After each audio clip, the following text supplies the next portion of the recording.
Kocak banget. Mahadewa permalukan pendeta Yusuf Manubulu di hadapan jemaatnya.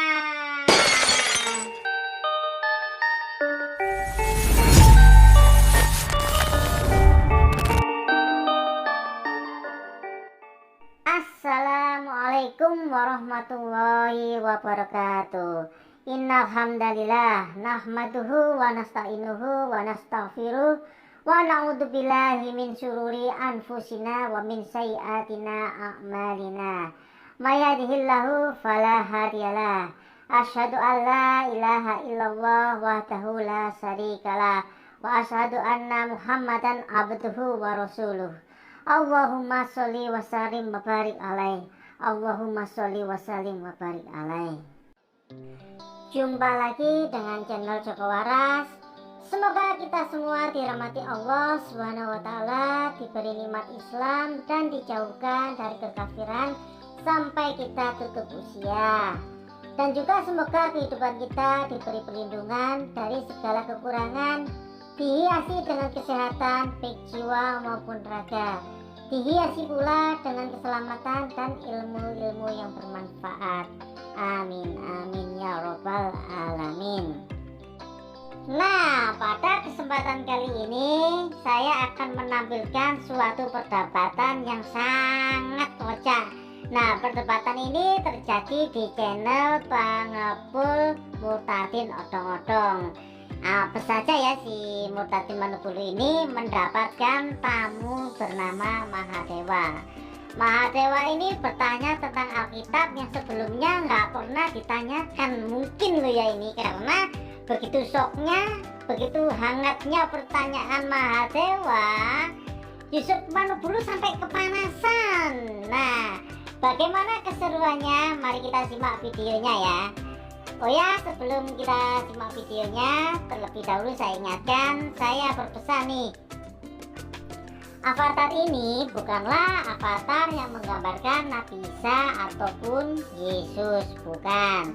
Ini hanyalah avatar bule berjenggot, berambut kuning dan berkumis, bukan Nabi Isa ataupun Yesus. Karena saya sebagai umat Islam sangatlah haram membuat gambar avatar ataupun karikatur dengan dimaksudkan sebagai nabi, baik itu Nabi Muhammad, Nabi Isa, ataupun Yesus, ataupun nabi-nabi yang lain.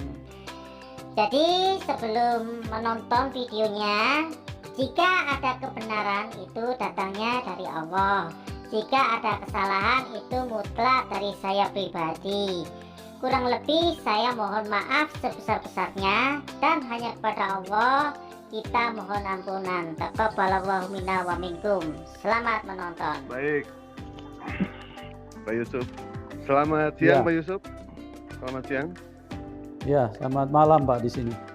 Oh, malam di sana ya, Pak ya? Oh. Iya. Saya bertanya ke siapa, Pak? Ke Bapak atau ke Ibu Ya, Siti ini? silakan aja Pak. Pertanyaannya diajukan aja. Bapak posisi di mana nih? Saya di Belanda? Amerika ini, Pak. Di Amerika. Oh ya, silakan. Ini, Pak, saya mau menanyakan mengenai masalah ayat Kejadian 8 ayat 21 itu, Pak. Ya. Bisa tolong dibacakan, Bu? Kejadian Oke. 8 ayat 21.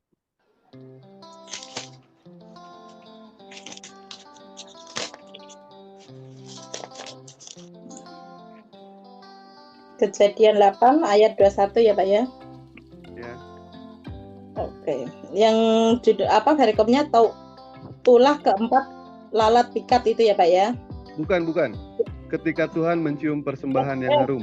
Bentar, salah Pak, salah. Sorry.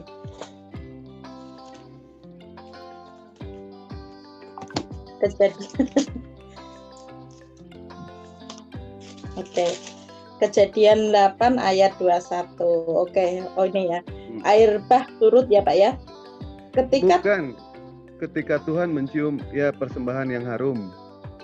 Iya, kan perikopnya kan air bah Oh, iya, surut iya. Pak. Jadi jangan Iya, mencomot ayat.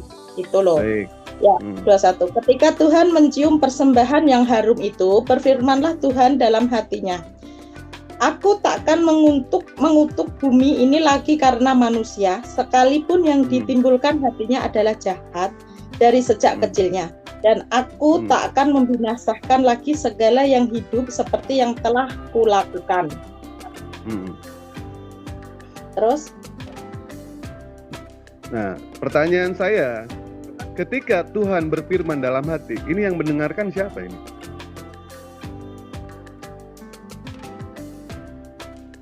Kan dalam hati, Pak. Iya, yang mendengarkan siapa? Kok bisa dicatat ayatnya ada? Ya, jadi begini Pak Mahadewa, Bapak Kristen apa Islam Pak? Saya Muslim, Pak. Oke, jadi itulah ajaibnya Tuhan Yesus, ya. Oh, ajaib. Itulah hebatnya Tuhan Yesus, karena Tuhan Yesus itu berfungsi menjadi tiga fungsi. Ada fungsi Roh Kudus, Pak. Roh Kudus itulah yang berbicara dan menjelaskan kepada Musa pada waktu itu. Terus? Gitu, Pak. Ya. Tidak ini Pak. Di sini bunyinya jelas, Pak. Dijelaskan di sini. Berfirmanlah Tuhan dalam hati. Ketika Tuhan berfirman, Pak, siapa orang yang punya kapasitas untuk mendengarkan firman Tuhan ini? Sedangkan Ya, kita itulah sebagai Roh manusia saja, Pak. Sebagai manusia saja, Pak. Ketika kita berbicara dalam hati, tidak mungkin yang namanya kita itu bisa mendengar. Bapak berbicara dalam hati, saya tidak mungkin mendengar, Pak. Mau setinggi apapun orang itu, mau sesakti apapun dia, baik itu seperti Angling Dharma ataupun Brahma Kumbara, ini tidak akan sanggup, Pak, untuk mendengar ketika Tuhan berfirman dalam hati. Begini Pak Mahadewa, itu kan kalau menurut logika manusia, menurut akal manusia. Tapi kalau menurut cara kerja Tuhan yang tidak terbatas, segala sesuatu itu mungkin. Tuhan itu satu, tapi dia tiga fungsi. Ada fungsi Bapa, Putra, dan Roh Kudus. Nah, Roh Kudus itulah yang berfungsi untuk menjelaskan kepada hamba-hambanya apa yang ada di dalam hati Tuhan. Nah, Roh Kudus itulah yang berfungsi untuk menjelaskan kepada hamba-hambanya apa yang ada di dalam hati Tuhan. Nah, Roh Kudus itulah yang berfungsi untuk menjelaskan kepada hamba-hambanya apa yang ada di dalam hati Tuhan. Itu. Makanya lantas yang siapa yang mendengarkan siapa itu, Pak? Siapa yang mendengarkan begini, siapa, Pak? Siapa yang mengerti apa yang ada di dalam roh kita? Ya, roh kita sendiri. Nah, Roh Kudus itulah yang berbicara kepada Musa. Makanya Musa tulis itu. Musa tulis di dalam sebuah kitab. Itulah kitab Kejadian. Terus? Ya seperti itu, Pak. Tidak, Pak. Makanya saya beritahu begini. Gini, penjelasannya begini ya. Itulah di dalam kekristenan itu sangat sempurna, Pak. Makanya ada tiga fungsi. Bapa, Putra, dan Roh Kudus. Saya tidak menanyakan siapa itu, yang Pak. Saya tidak menanyakan begini. fungsi itu, Pak. Ya, begini, Pak. Tolong kalau saya lagi jelaskan, tolong Bapak diam dulu ya, supaya Bapak bisa paham. Silakan. Baik. Oke. Silakan. Kitab Kejadian itu ditulis setelah 2500 tahun dari manusia pertama. Ya, ditulis oleh Musa. Siapa yang memberitahu kepada Musa tentang kejadian di Taman Eden dengan manusia pertama? Yaitu juga Roh Kudus.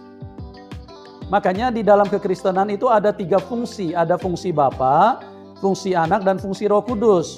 Nah, Roh Kudus itulah yang mengajarkan kepada hamba-hambanya cerita yang sebenarnya gitu loh. Lantas pada saat Tuhan berfirman dalam hati, apakah Nabi Musa bisa mendengarkan itu, Pak? Nabi Musa tidak mendengarkan, tapi Roh Kudus yang ada di dalam Allah itu sendiri, dia yang mengerti, dialah yang jelaskan kepada Musa.